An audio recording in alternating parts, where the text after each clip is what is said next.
Your finances are important, and with so much information out there to know, we want to help. I'm Natasha Lubchenko. Welcome to Money Wisdom, sponsored by Johnson Brunetti, where we educate you about smart ways to manage your money. Joining us is Eric Hogarth, certified financial planner and Johnson Brunetti partner. Hey, Eric, thank you so much for coming on today.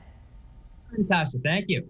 All right, so we talk about retirement and how important it is to plan for it. Today, let's touch on ways we can maximize retirement income, something I would imagine most people want. You say the first step to achieving this is to lower your taxes. You're watching this 10 years from now, you think taxes are going to be higher or lower than they are right now? You don't need to answer. But not a lot of people are like, I think they're going to be a lot lower. Right? So you hear those, well, it's not about what you make, it's about what you keep. There's this it's famous to me, it's a financial planning quote. John D. Rockefeller was asked a question about amassing wealth, and he said, don't pay taxes on money you're not using. You got to be involved in tax planning, looking at your tax return and saying, well, here's some money I paid tax. We didn't spend it. No one's really making a lot of money in interest in the banks right now. But worse than not making a lot of interest is whatever interest you make, you pay taxes on as ordinary income. So I just made $4 and I have to pay taxes on that. So it's be looking not just at the growth you're getting, but how much of that are you going to keep as you draw money out, and how do you go about doing that? Because it's most likely not taking it out of each account at the same time. All right. And now protecting against inflation, you say, is also a great way to maximize retirement income. Yeah. I mean, you think about something like Social Security. The earliest you can draw Social Security right now is age 62. Under normal circumstances, meaning you're not, a widow or disabled, 62 years old. When Social Security was introduced, you had to be 65 years old. And if you were born that year, your life expectancy was 64 years old. Can't get it till 65, supposed to live till 64. Now we look at where we're at. People live a long time, and you have to factor in inflation. You need your money to grow, because if you're 65, you plan to live a long time, 10, 20, 30 more years maybe. So you have to be getting growth, and we can't rely on money in the bank to do it because it doesn't do it.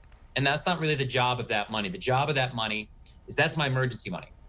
But then you have to have the growth money that's growing for later too. Okay, and now another one here is to design your investments to produce income. Interesting.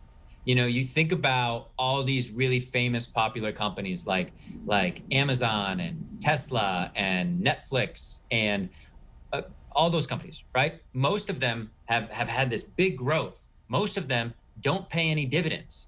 And when you retire, people don't really think of it as, well, I've got $1 million and I'm just going to sell some of my investments every year to live. People more think, are there things out there where my $1 million will maybe just sit there and I can just live off what it makes? And that's looking more towards dividends. You think of a stock like Exxon, which is not as exciting as buying Amazon, but it pays over a 5% dividend, which means, you just own that stock and it's paying you money every year to own that stock. So I'm not recommending you buy one over the other. Everyone's situation is different, but you start to think of things differently in retirement because maybe you don't need this explosive growth, because explosive growth comes with the risk of going the other way. Maybe income's more important, or maybe the balance of both. So, different phase of life a lot of times requires different investments. All right, and finally here, we say this all the time, is have a retirement plan. Why is this a key step to maximize retirement income? So much to it, and having so much to it, people hear me. I mean, we focus on easy. It's your money. You need to understand what you're trying to accomplish with it, and reading a 400-page financial plan is probably not going to do that for you. We talk about our one-page money map. It's putting it on one page. Why do you save money? To live how you want to live, so life can be easier. Peace of mind, as I say, and that's understanding what you're trying to accomplish. But, what you don't want to have happen is work hard, do a good job saving money, put yourself in a position where you actually can retire, and then be so afraid to spend your own money for fear of running out that you don't live how you want to live. So people need some guidance on that. Say, it's okay. You can go on vacation. You can buy the new car, or, well, maybe that other thing is a bad idea. Maybe you shouldn't do that. So that's planning. It's not just growing the money. It's protecting the money. It's using the money. It's leaving the money behind. There's a lot to it.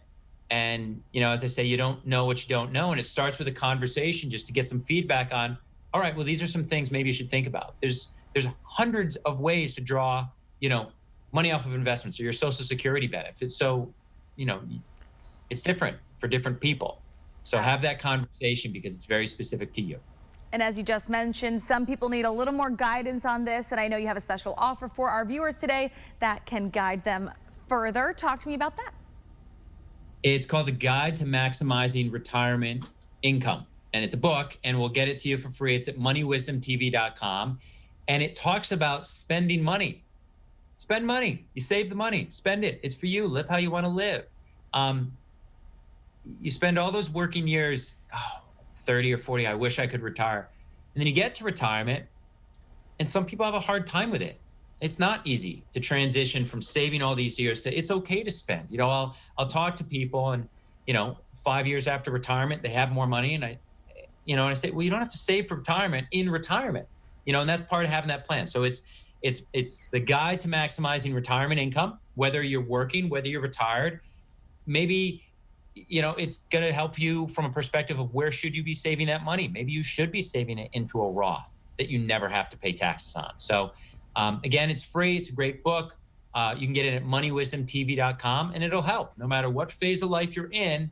It's a helpful thing to read and get some input on. And I encourage you to do so. As always, that is a great offer. Thank you, Eric Hogarth from Johnson Brunetti. If you guys would like to learn more, visit moneywisdomtv.com. For CT Style, I'm Natasha Lubchenko, and we'll see you next week.